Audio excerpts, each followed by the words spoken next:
Alex is a teenager living in New York City. His science teacher assigned him an interesting experiment, and Alex's mind was buzzing with possibilities. He ran home and found a huge watermelon in his mother's pantry. It was massive. When he weighed it, he found it was 100 pounds.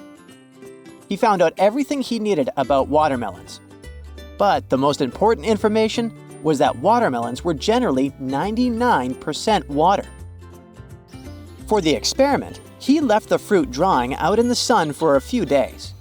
With the help of a trusty weighing scale, he discovered that the watermelon was now only 98% water. To get a 10 in his science experiment, he needed to figure out the total weight of the watermelon after losing 1% of its water. Can you help Alex out with this one?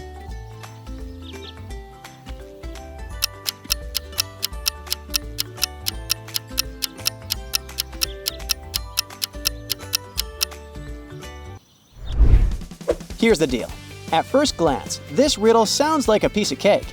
You might have guessed that the watermelon now weighed 99 pounds. But that's actually not even close. Let's work out the answer together. To solve the riddle, Alex should start by thinking about the non-water part of the watermelon. If the watermelon was 100 pounds and 99% water, then 1% of it was the actual fruit. So, 1% of 100 pounds is 1 pound of the fruit. After drying, the watermelon is 98% water, which means the 1 pound of fruit now makes up 2% of the total weight. So, if 1 pound is 2% of the total weight, we can call that total weight W. 1 pound of 2% of W, which is the same thing as saying that 1 pound equals 0.02 times W. To find W, we need to divide both sides by 0.02. So, if W equals 1 pound divided by 0.02, this means that W equals 50 pounds. Eureka! Alex had cracked the case. The once 100-pound watermelon now weighed 50 pounds. Cole invited his girlfriend Nikki over for a game night at his place. He told her he had a very difficult quiz prepared for her to solve. Cole showed her an empty triangular glass.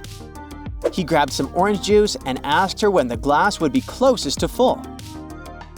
Measuring from the bottom of the glass till the top, Nikki had to guess the percentage of orange juice she'd have to pour in order for the triangular glass to be the closest as possible to half full.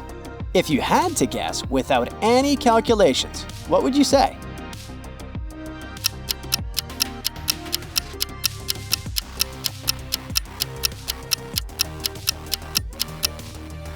This is tricky, but let's check out the answer. Intuitively, you might have thought that the answer was 50% of the height of the glass, but that's wrong. When 50% of its height is filled, it means there's only 12.5% of juice inside the glass. In a similar way, if the triangular glass was filled up to 70% of its height, this would mean that it is only 34.3% full. The answer we're looking for is 80% of the height of the glass. To solve this riddle, we need to remember a basic geometry formula that says that the percentage of the volume is equal to the cube of the percentage of the height. So, if we're looking for 50% of the volume, we're searching for nearly 80% of the height to make it equal. Got it, genius? It was a sunny day in Los Angeles, and Harry and Maria were planning their wedding.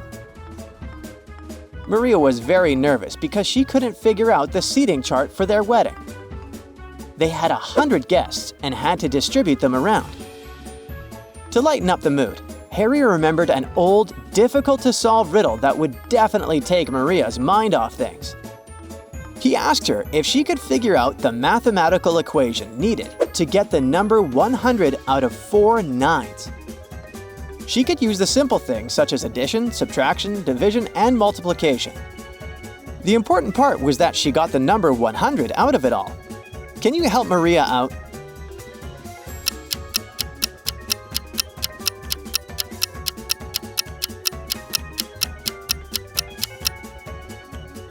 The best way to solve these kinds of riddles is to start backwards. There are multiple ways to get the total of 100. Dare to join me in brainstorming the ways? You could simply add 99 plus 1 or 90 plus 9 plus 1. But that's not what the rules ask us to do. We need to use the number 9 4 times. For example, 90 plus 9 times 9 divided by 9, well, this won't get us to 100. But what about 99 plus 9 divided by 9? I know we have two 9s as one number, but that's okay by the rules. This way, you use all the 4 9s you need to use, although you are combining two 9s into one number. But there are other possible answers. What do you say? Did you find any other answers to this crazy riddle? Once upon a time in a faraway kingdom, Queen Matilda needed to hire a worker for a 7-day project. The job was crucial, and she wanted to ensure the worker was paid daily. However, she could only pay him in gold bars, and she could only make a minimum of 2 cuts in her precious gold bar. Her plan was to pay him 1/7 of the bar per day. Can you figure out how she could manage to do this, following the conditions we showed?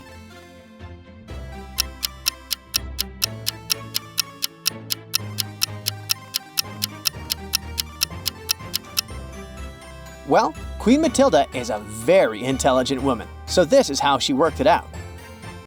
She made 2 precise cuts in the gold bar, creating 3 pieces. The first piece was 1/7 of the bar. The second piece was 2/7, and the third piece was 4/7.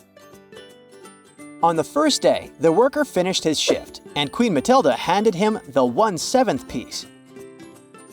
On the second day, she swapped the 1/7 piece for the 2/7 piece, so the worker now had 2/7 of the bar. By the third day, she gave him back the 1/7 piece, resulting in the worker having 3/7 in total. On the fourth day, Queen Matilda took back the 1/7 and 2/7 pieces and handed over the larger 4/7 piece. On the fifth day, the Queen handed over the 1/7 piece again, so the worker now had 5/7 of the bar.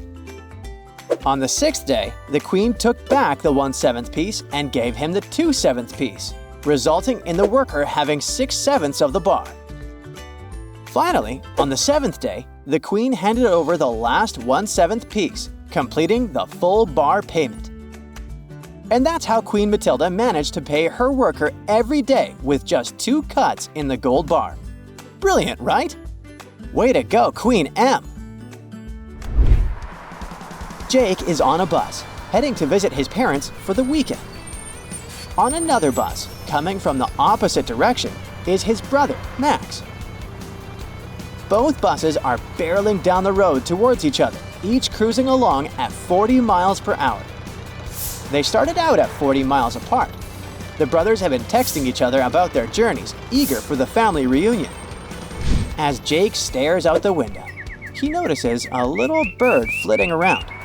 His mind starts to wander and he imagines the bird flying back and forth between the two buses and wonders how many miles the birds would have flown back and forth until the buses meet each other. Can you help him out there?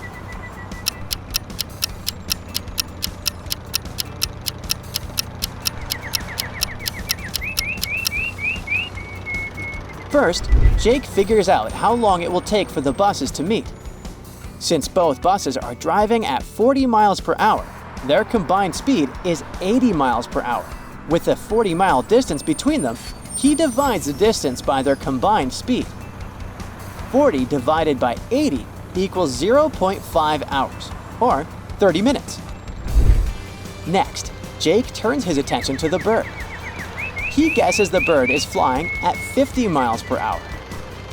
Jake quickly multiplies the bird's speed by the time it takes for the buses to meet. This equals 25 minutes.